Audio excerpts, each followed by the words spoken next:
En la escuela, nadie hablaba del cuaderno en voz alta. No porque fuera un secreto oficial, sino porque todos, de alguna forma, ya lo conocían. Decían que aparecía cuando más lo necesitabas. Que no tenía páginas al principio. Que bastaba con escribir un problema, y este se resolvía. Sin preguntas. Sin consecuencias, o eso creían los más ingenuos. La directora Marta no creía en leyendas escolares. Había escuchado rumores desde que llegó al cargo. Historias de estudiantes que arreglaban su vida de un día para otro. Bullying que desaparecía. Profesores que cambiaban de actitud. Accidentes que parecían coincidencias. Pero lo que realmente le inquietaba, era que todos esos casos tenían algo en común. Nadie podía explicar cómo sucedían. Todo cambió cuando encontró el cuaderno. Estaba en la antigua oficina del archivo, una habitación olvidada en el ala más vieja de la escuela. Cubierto de polvo, sin título, con una tapa negra desgastada. Marta lo abrió esperando ver hojas amarillentas, pero no había nada, ni una sola página. Frunció el ceño. ¿Una broma?, murmuró. Lo cerró, y al hacerlo, sintió algo extraño. Como si el aire alrededor se volviera más pesado. Esa noche, revisando documentos antiguos, encontró el nombre que cambiaría todo. Ortega. El antiguo director. Hace 40 años. Los registros eran incompletos, pero lo suficiente para reconstruir una verdad incómoda. Ortega no había sido un buen hombre. Había denuncias sin resolver, reportes desaparecidos, quejas de alumnos y maestros que nunca llegaron a nada. Se hablaba de amenazas, de manipulación de dinero, incluso de un incidente en el que, según un testimonio borrado parcialmente, había dicho que prefería ver la escuela arder antes que perder el control. Y luego, simplemente desapareció. Sin cuerpo. Sin explicación. Como si nunca hubiera existido, excepto por un nombre más en los archivos. Diego, un estudiante. El último que lo vio con vida. A la mañana siguiente, Marta volvió al cuaderno. Algo era distinto. Cuando lo abrió, había una página. Solo una. Y no estaba en blanco. La letra era irregular, temblorosa, como escrita por alguien desesperado. Marta sintió un escalofrío al leer. El director cayó por la escalera del sótano. Sus manos no lograron sostenerse. Los cables sueltos lo atraparon como serpientes vivas. El agua subía lentamente, demasiado lento. Intentó gritar, pero solo tragó oscuridad. Sus ojos quedaron abiertos, mirando hacia la luz que nunca pudo alcanzar. Marta cerró el cuaderno de golpe. El corazón le latía con fuerza. Esto no puede ser real.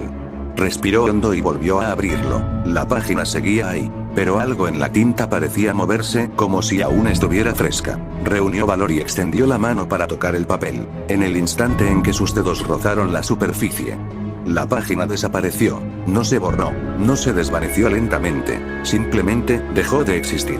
El cuaderno volvió a estar vacío. Marta retrocedió, confundida. Pero entonces notó algo más. Un detalle que antes no estaba. En la esquina inferior de la tapa, había una marca húmeda. Como si alguien hubiera apoyado una mano mojada ahí. Una mano que no debería estar. Y por primera vez desde que llegó a esa escuela, Marta entendió algo con total claridad. El cuaderno no mostraba el pasado. Mostraba algo que, todavía no había terminado. Marta no volvió a tocar el cuaderno en varios días. Lo guardó bajo llave en su oficina, dentro de un cajón que casi nunca usaba. Intentó convencerse de que todo había sido una coincidencia, una ilusión provocada por el cansancio, pero algo dentro de ella sabía que no era así. Porque la escuela empezó a cambiar. Al principio fueron pequeños detalles. Un alumno que dejó de asistir de un día para otro. Un maestro que pidió licencia sin explicación. Pasillos que olían a humedad por las mañanas, aunque no hubiera llovido. Y luego, comenzaron los relatos. No eran rumores normales. Eran susurros. Fragmentos. Cosas que los estudiantes decían sin darse cuenta de que alguien los escuchaba. Soñé con escaleras, pero estaban mojadas, y alguien me empujaba. Había cables en el techo, colgaban, como si quisieran tocarme. No podía respirar, como si estuviera bajo el agua. Marta sintió el mismo frío que había sentido frente al cuaderno. Esa misma tarde, lo abrió de nuevo. Ya no estaba vacío. Había varias páginas. Y todas estaban escritas. El primer caso, el nombre en la parte superior decía, Luis Herrera. Debajo, una frase escrita con trazo inseguro. Quiero dejar de ser invisible. Quiero que alguien vea lo que me hacen. Marta apretó el papel. Revisó los reportes. Luis era un estudiante callado, con historial de acoso escolar. Nadie había intervenido realmente. Al día siguiente, los rumores estallaron. Uno de sus agresores había sido encontrado en el gimnasio, inconsciente, con marcas rojas alrededor del cuello, como si algo delgado, irregular, se hubiera enrollado ahí. El chico sobrevivió, pero no volvió a hablar del incidente. Luis, en cambio, ya no era invisible. Ahora todos lo miraban, pero no con respeto, con miedo. El segundo caso, otra página. Carla Méndez. Quiero dejar de tener miedo. Estoy cansada de sentir que voy a caer cada vez que subo escaleras. Quiero ser libre de esto. Marta tragó saliva. Carla tenía un historial de ansiedad severa, especialmente relacionada con alturas. 2 días después, la encontraron en el sótano. No estaba herida, pero se negaba a salir. Aquí no hay escaleras, aquí estoy segura, repetía una y otra vez. No podían sacarla. Cada vez que intentaban subirla, gritaba como si estuviera cayendo al vacío. Desde entonces, permanecía ahí abajo, como si el mundo superior ya no fuera para ella. El tercer caso, la tinta en esta página era más oscura, más marcada. César Rojas. Quiero que él desaparezca. No quiero volver a verlo. Me quitó todo. Marta cerró los ojos un momento. César era parte del equipo de baloncesto. Su rival directo, otro estudiante destacado, había sido quien lo dejó fuera del equipo tras un accidente en un partido. Pero no había pruebas de que fuera intencional, hasta que desapareció. 3 días después, lo encontraron, desorientado, con la ropa mojada, y esas marcas. Esas mismas marcas, como si cables hubieran rodeado su cuerpo. No estaba solo, murmuró, había algo en el agua.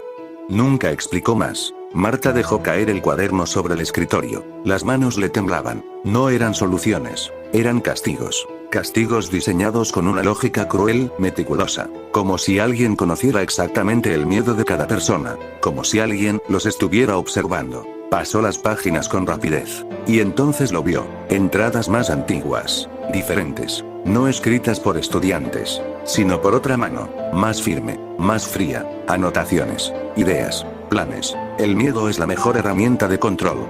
El castigo debe ser proporcional, pero inolvidable. El sótano siempre será el lugar ideal. El nombre en la esquina de una página estaba claro. Ortega. Marta sintió que el aire desaparecía de la habitación. El cuaderno no estaba resolviendo problemas. Los estaba reinterpretando, usando pensamientos que alguien más había dejado ahí, como un molde, como una guía. Como si Ortega nunca hubiera dejado la escuela. Esa noche, al cerrar la oficina, Marta creyó escuchar algo. Un sonido leve, arrastrado, como pasos sobre un piso mojado. Se detuvo, contuvo la respiración, y entonces lo escuchó claramente. Un goteo, lento, constante. Volteó hacia el pasillo vacío. No había nadie, pero el olor a agua estancada, era cada vez más fuerte. Marta ya no podía ignorarlo. No era sugestión. No eran coincidencias. Y definitivamente, no eran soluciones. El cuaderno no ayudaba, castigaba, y lo hacía con una precisión aterradora. Esa noche, se quedó sola en la escuela.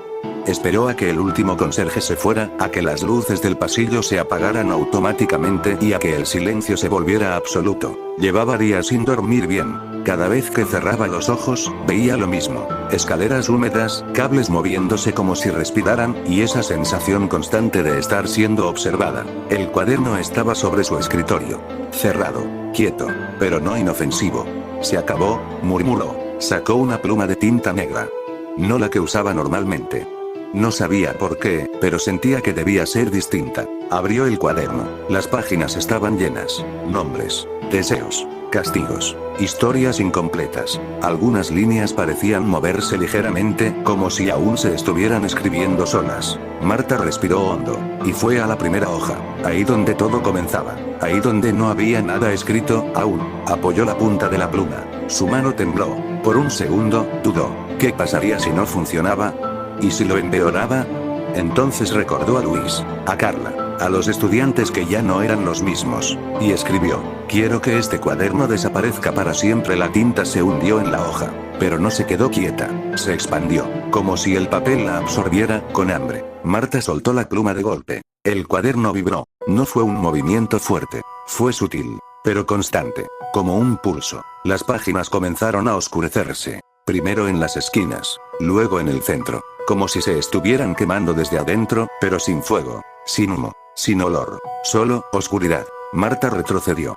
No, esto no es normal. El cuaderno se cerró solo. Con un golpe seco, el sonido resonó en toda la oficina, y luego... silencio. Total. Demasiado total. Marta no se movió durante varios segundos. Finalmente, dio un paso adelante. Lo tocó. Frío. Inerte. Lo dejó sobre el escritorio, y salió de la oficina sin mirar atrás. A la mañana siguiente. El cuaderno ya no estaba. Ni rastro. Ni cenizas. Nada. Solo una cosa. Sobre la repisa donde lo había dejado. Había una pequeña charca de agua oscura, espesa, como si no fuera completamente líquida. Y dentro de ella flotaban fragmentos de cables, delgados, enredados, inmóviles. Los días siguientes fueron normales, demasiado normales. Los estudiantes dejaron de reportar cosas extrañas. No hubo más incidentes. Luis volvió a ser un alumno común. Carla, poco a poco, empezó a subir escaleras otra vez. El ambiente cambió. El peso desapareció, como si la escuela hubiera soltado algo que la estaba asfixiando. Marta quiso creer que había terminado, que lo había logrado, que, por fin, todo había quedado atrás. Pero el sótano no estaba en calma. Los conserjes empezaron a reportarlo al tercer día. Directora, el sótano se está inundando. ¿Otra vez?, respondió ella, confundida. Sí, pero no hay fugas. Revisaron tuberías, drenajes, paredes. Todo estaba en perfecto estado, y aún así, cada mañana, el agua volvía, siempre la misma cantidad, siempre en el mismo lugar, oscura, silenciosa, inexplicable. Una tarde, Marta decidió bajar, sola. El aire era más frío, más denso. El olor. Ese olor. No se había ido. Caminó despacio. Sus pasos resonaban más de lo normal, como si el espacio fuera más grande de lo que recordaba. Llegó al área inundada. El agua apenas cubría el suelo, pero no era clara, era oscura, casi negra, y en la superficie había algo que no debería estar ahí, un reflejo, pero no era el suyo. Marta se quedó inmóvil, no respiró, no se movió, y entonces el agua vibró, apenas, un movimiento leve, como si algo, debajo, hubiera cambiado de posición. Marta retrocedió de inmediato, subió las escaleras sin mirar atrás, con el corazón acelerado, con una certeza que ya no podía ignorar. No había destruido el cuaderno, solo había cambiado algo peor, algo que ahora ya no estaba contenido. La tormenta comenzó al anochecer. No fue repentina. Primero fue un viento bajo, constante, como un susurro recorriendo los pasillos vacíos de la escuela. Luego, la lluvia. Lenta. Pesada. Golpeando los ventanales con un ritmo irregular que parecía intencional. Marta seguía en su oficina. No podía irse. No después de lo que había visto en el sótano. El sonido llegó primero. Un golpe metálico. Lejano. Hueco. Luego otro. Y otro más. Como si algo estuviera soltándose. El intercomunicador crepitó. Una estática leve. Marta levantó la mirada.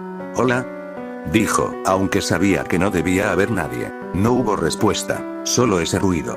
Como cables rozando superficies húmedas. Entonces, las luces parpadearon. Una vez. Dos. Y se apagaron. El generador de emergencia tardó unos segundos en activarse. Pero cuando lo hizo, algo ya había cambiado. El pasillo fuera de su oficina estaba mojado. No húmedo, mojado. Como si el agua hubiera subido desde el suelo. Marta sintió el corazón en la garganta. No, no puede ser. Salió despacio. Cada paso producía un leve chapoteo. El agua venía de las escaleras, del sótano, pero no se detenía ahí. Estaba subiendo, invadiendo la escuela, como si algo la empujara desde abajo. Decidió bajar, no por valentía, sino porque entendía que ignorarlo ya no era una opción. Las escaleras estaban resbalosas, el aire era denso, y el olor era insoportable ahora. Agua estancada, metal, y algo más, algo viejo, algo muerto. Cuando llegó al sótano, el agua le cubría los tobillos, las luces titilaban, los cables del techo colgaban, no como antes, no estáticos, se movían ligeramente, como si respondieran al aire, o a algo más. Y entonces lo vio, en el centro del suelo inundado.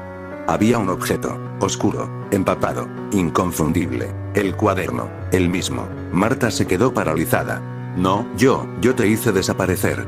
Se acercó lentamente. Cada paso era más difícil, como si el agua se volviera más pesada, como si no quisiera que avanzara. Se agachó, lo tomó. Estaba frío, más frío que el agua. Lo abrió. Las páginas ya no estaban negras, eran claras, limpias, y escritas. Marta dejó escapar el aire. Un error. Había sido un error. No lo destruyó. Lo liberó. Un sonido rompió el silencio. Detrás de ella. Un paso. Lento. Arrastrado. Como si algo pesado se moviera con dificultad. Marta no quiso girarse. Pero lo hizo. Ahí estaba. Ortega. Su cuerpo no parecía humano del todo. Estaba hinchado. Empapado. La ropa pegada a su piel como si nunca se hubiera secado. Cables negros se enrollaban en su cuello, en sus brazos, en su torso, incrustados. Como raíces. Como si fueran parte de él. Sus ojos. Abiertos. Demasiado abiertos. Fijos en ella. Sin parpadear. Su boca se movió. Pero no salió voz. Solo un sonido húmedo. Ahogado. Marta retrocedió. Tú estás muerto. Ortega dio otro paso. El agua se agitó a su alrededor. Los cables del techo se tensaron, como si reaccionaran a su presencia, como si obedecieran. Y entonces, los altavoces de toda la escuela se encendieron. Al mismo tiempo, un chillido de estática llenó el aire. Y después, una voz, rota, profunda, mojada, pero clara. Soy su director, Mr. Ortega. Las luces parpadearon violentamente, los cables chispearon, el agua vibró. Y retomaré mi cargo. Marta sintió que todo encajaba. Demasiado tarde. El cuaderno no era la prisión. Era el límite. El lugar donde Ortega estaba contenido. Donde sus ideas, sus castigos, su control. No podían salir. Pero ella lo había borrado. Y al hacerlo, lo dejó libre. No como era antes. Sino como murió. Ortega avanzó. Los cables se arrastraban con él. Vivos. Obedientes. El agua subía. Más rápido. Marta intentó correr, pero el suelo la traicionó. Cayó. El cuaderno se le escapó de las manos. Y quedó flotando, abierto. Una nueva página comenzó a escribirse sola. La tinta apareció lentamente, como si alguien invisible estuviera redactando cada palabra. Marta lo vio. No pudo dejar de verlo. La directora cayó en el agua. Intentó levantarse, pero algo la sujetó. Los cables encontraron su camino. Marta gritó, pero el sonido se perdió, ahogado, como todo lo demás. Lo último que vio fueron esos ojos, mirándola, como habían quedado hace 40 años. A la mañana siguiente, la escuela abrió con normalidad. Los estudiantes entraron, las clases comenzaron, los pasillos estaban secos, limpios, silenciosos. En la oficina de dirección, había alguien nuevo, de pie, frente al escritorio, observando, esperando, y en un estante había un cuaderno, negro, cerrado, con una ligera marca de humedad en la esquina.